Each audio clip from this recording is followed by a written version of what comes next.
Assalamualaikum dan salam sejahtera. Kami daripada Kumpulan 9. Okey, pada hari ini kami akan membentangkan tentang projek penaiktarafan rumah, iaitu rumah yang kami pilih adalah rumah kawan kami juga, iaitu Fitri bin Saleh. Okey, so slide ini disediakan oleh kami bertiga, iaitu Fitri bin Saleh, Ahmad Nabihan bin Muhammad Sarum, saya, dan juga Muhammad Amzahir bin Kaharudin.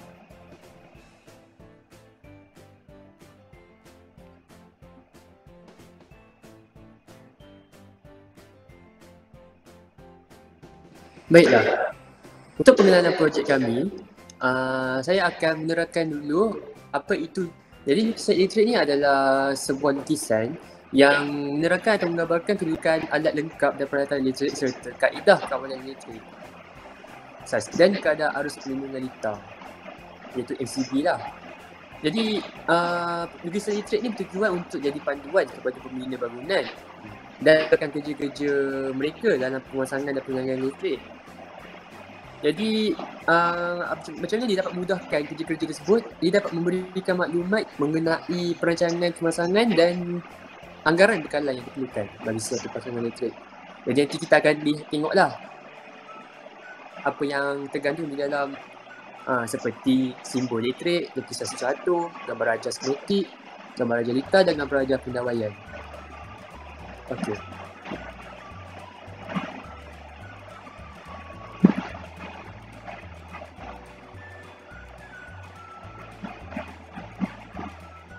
Okey, latar belakang projek ini pula seperti yang Nabihan telah cakap tadi, kami memilih sebuah lebih ahli kumpulan kami iaitu rumah saya sendiri, iaitu dia berdasarkan situasi sebenar dalam penambahbaikan dan modifikasi rumah tersebut.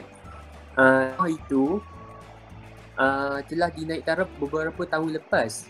Jadi pada beberapa tahun lepas terdapat satu penambahbaikan atau layan pada rumah banglo tersebut, iaitu penambahan ruang dapur basah dan juga penambahan beberapa soket untuk penyaman udara untuk pada beberapa bilik. Jadi berdasarkan penambahan dari segi alat pengakhir, litar akhir dan jenis beban yang tertentu. Saya akan paskan kepada kawan saya. Okey, seterusnya adalah tentang penyataan masalah. Projek ini dilakukan bagi mengubah suai pelan binaan asal kepada yang baru kerana ingin menambah sebahagian ruang dan juga peralatan elektrik. Seterusnya, penambahan yang dilakukan ini adalah kerana pada asalnya rumah ini tidak memiliki ruang dapur basah yang luas dan menyebabkan kesukaran dalam kerja memasak, mencuci sistem makanan dan lain-lain. Jadi, tuan rumah ataupun family pada kawan saya ni telah mencadangkan ataupun family ni telah mencadang untuk membina satu ruang dapur basah untuk kegunaan harian di rumah. So objektif projek ini juga selainnya adalah penilai secara menyeluruh berkaitan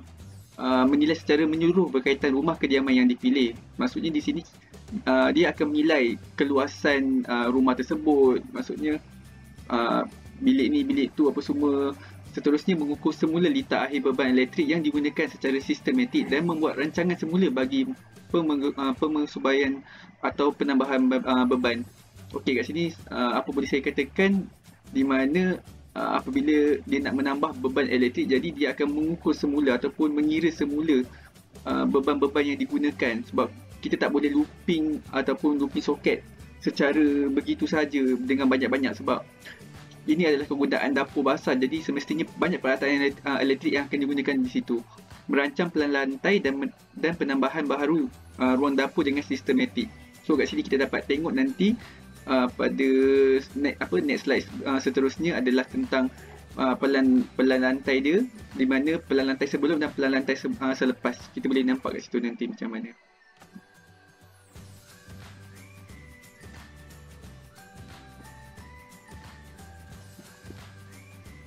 Hamzah. Mengenai skop projek. Sebelum itu saya akan menerangkan maksud skop projek. Skop projek adalah merupakan pernyataan yang betul segala kerja yang diperlukan bagi melaksanakan projek. Skop projek ini dilakukan adalah untuk menentukan dan memaklumkan keberadaan apa yang perlu dilakukan dan diselesaikan. Jadi skop projek bagi kumpulan kami adalah seperti berikut. Pertama, ruang dapur basah.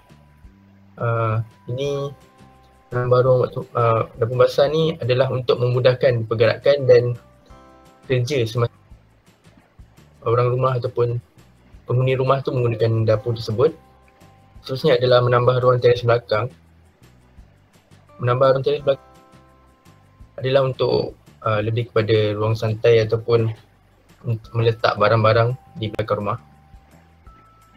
Seterusnya adalah menambah pendawaian. Menambah peralatan dan pendawaian ni adalah tuan rumah akan menambah bahagian dapur dan pada ruang teres rumah seperti aircon dan soket aircon dan sebagainya. Next slide.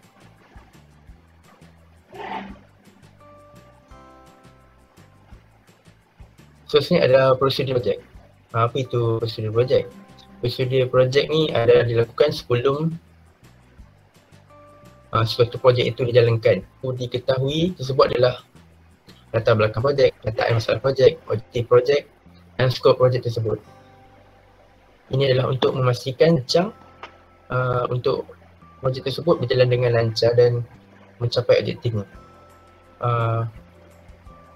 Prosedur dan langkah untuknya adalah seperti berikut.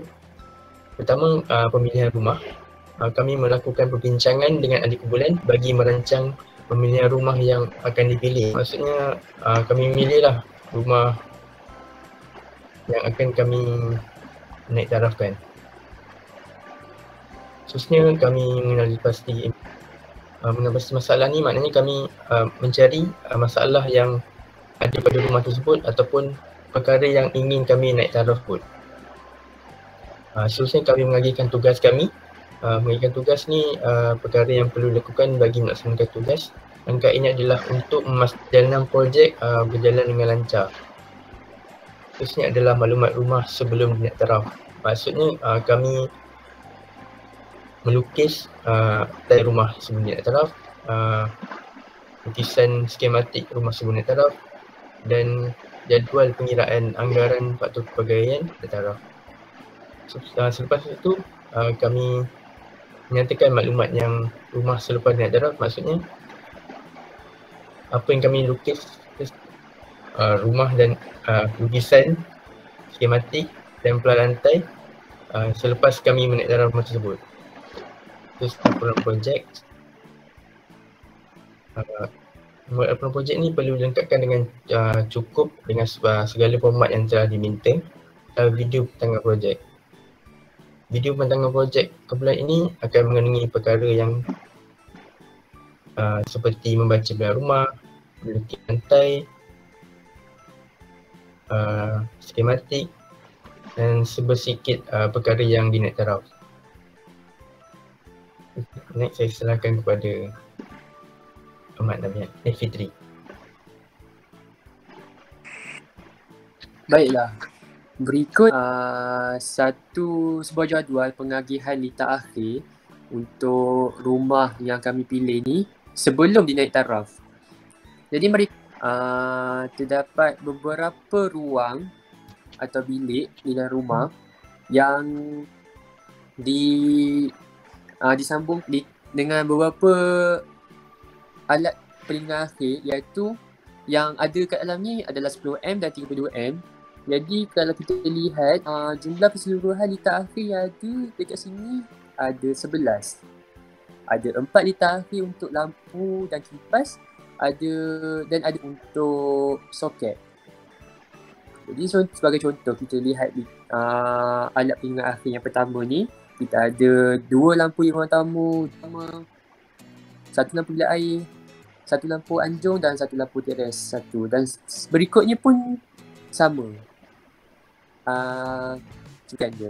Dan bila kita lihat bilangan soket last end ni pun kita hanya 3 saja. 3 soket saja untuk satu MCB bersaiz 32M. Contohnya di ruang tamu kita ada 3 soket. Sambungkan 3 soket kepada satu MCB 32M. Untuk yang ada 6 soket tu, untuk satu MCB, bagaimana kita boleh buat 4 atau 6 soket sebab kita sambungkan data tersebut secara gelang. Jadi kita bolehlah letak lebih daripada 3 soket. Bilangan Swiss pula kita ikut sama macam bilangan lampu dan kipas. Jadi bilangan lain-lain komponen ni. Bilangan lain-lain komponen ni di sinilah kita letak kipas siling ataupun komponen-komponen yang selain daripada lampu atau soket seperti kipas exhaust ke sebenarnya macam tu lah. Tapi dalam kes ini kita ada kipas. Lupa nak beritahu bilangan maksimum bilangan lampu dan kipas yang MCB ni dalam 8 hingga 9 jumlah. Okay, next slide.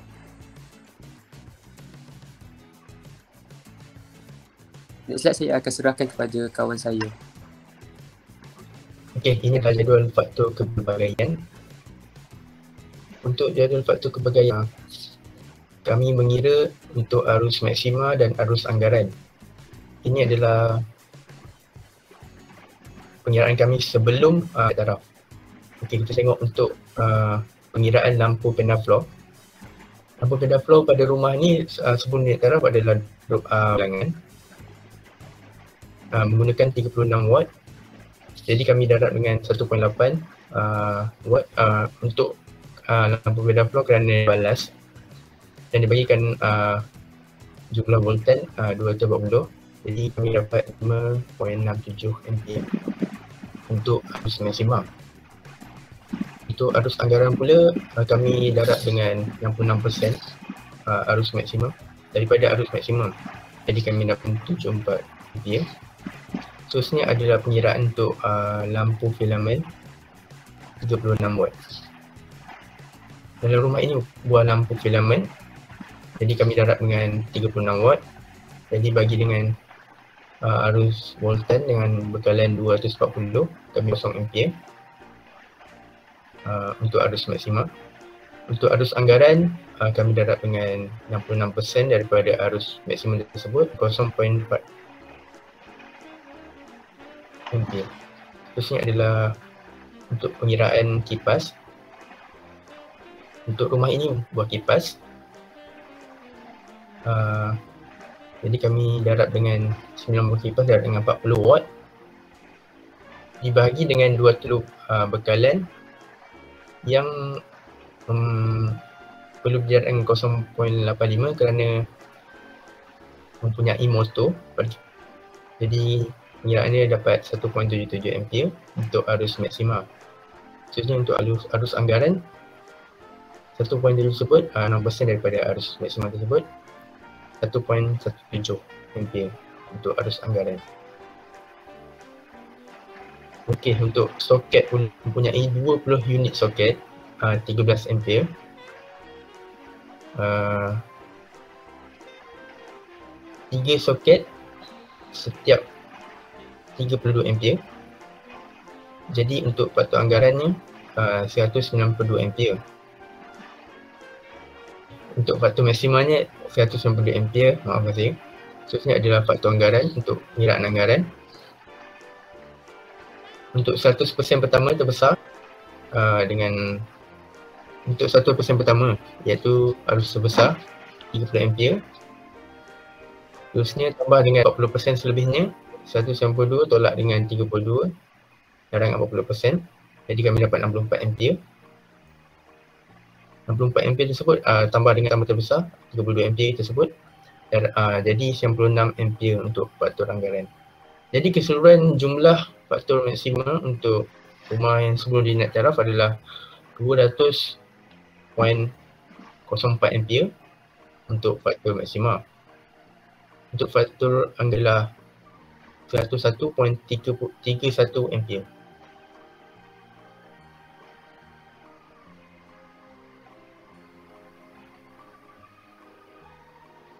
Saya silakan kepada Ahmad Namian.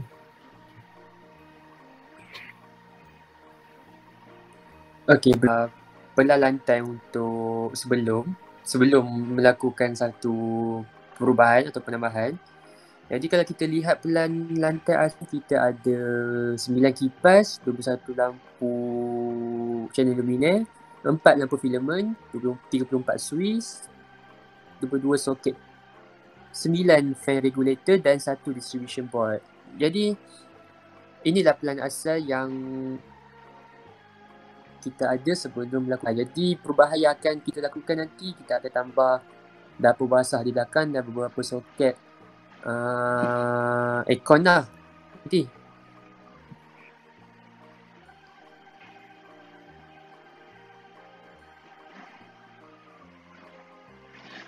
Okay, next slide.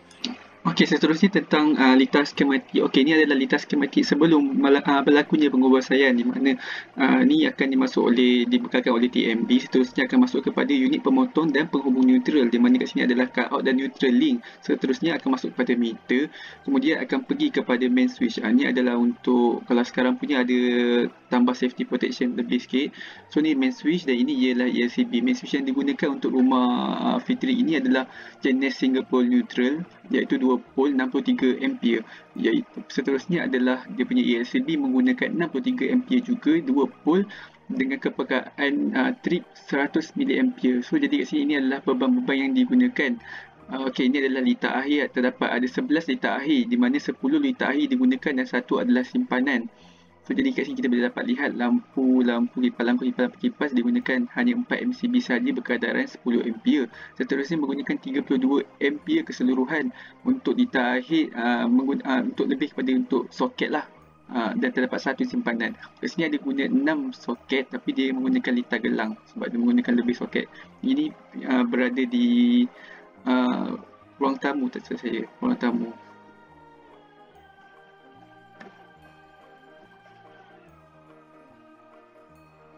Fitri?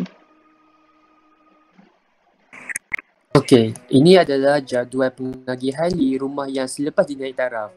Okey, macam biasa, pada awalnya kita ada 11 MCB. Selepas dinaik taraf, kita akan tambah 4 MCB, iaitu 20M, 3 20M dan 1 32M. Okey, first kita akan pakai MCB simpanan 30M untuk tambah pada dapur pasar. Dan kita selebihnya 3 unit MCB 20M tu kita akan sambungkan dengan soket 15 siap satu, dan kita akan tambah 32M MCB untuk simpanan. Jadi itu sahaja soket yang ada pada litar pengagihan litar akhir selepas naik taraf. Slide seterusnya.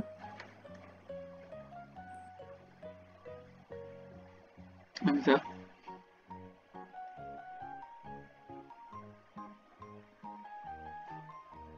Okay, untuk seterusnya itu kebagaian untuk selepas naik taraf. Seperti yang dikatakan oleh Fitri tadi, penambahan sedikit komponen iaitu aircon. Jadi cara pengiraannya ada sama juga. Cuma untuk arus maksima masa lepas naik taraf adalah 292.31 ampere, manakala arus anggaran untuk rumah yang selepas naik taraf adalah 159 ampere. Jadi anggaran tersebut agak sesuai lah dengan switch utama RGCB yang akan digunakan.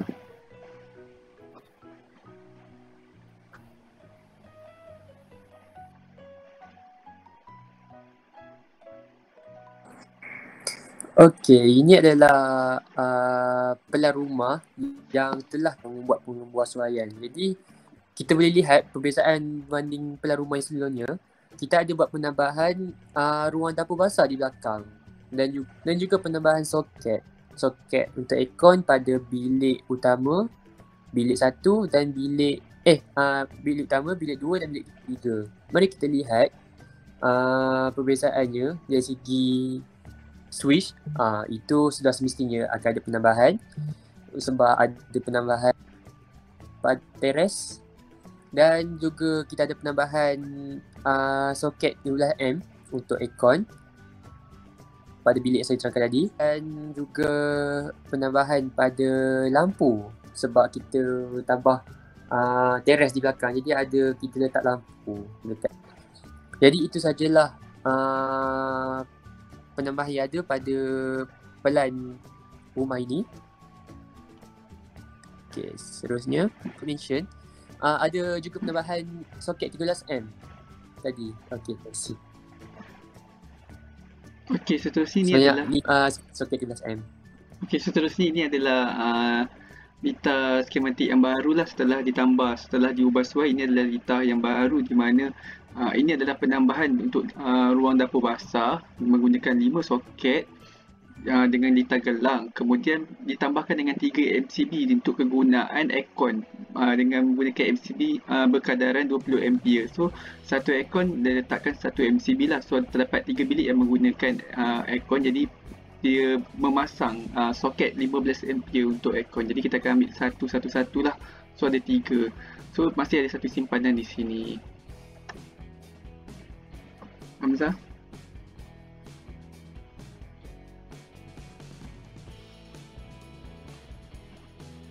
Untuk kesimpulannya, Hias Serikat ini telah memenuhi objektif yang diperlukan di dalam projek ini, iaitu untuk membuat penambahbaikan atau pengubahsuaian sebuah rumah, dan pengubahsuaian tersebut dalam bentuk plan rumah beserta simbol elektrik dan gambar rajah skematik elektrik.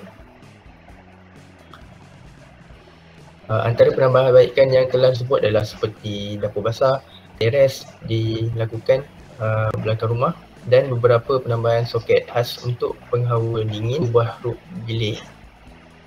Pengubahan sistem perawaian elektrik telah dilakukan berdasarkan standard piawai Suruhanjaya Tenaga Malaysia dengan betul. Ia merupakan satu yang paling utama dalam membuat pengubahsuaian sistem elektrik dalam bangunan. Jadi berdasarkan projek yang telah dihasil ini, pelajar kami mendapat kesan positif dari segi ilmu pengetahuan serta pengalaman dalam membuat penambahbaikan dan pengubahsuaian sistem elektrik di rumah.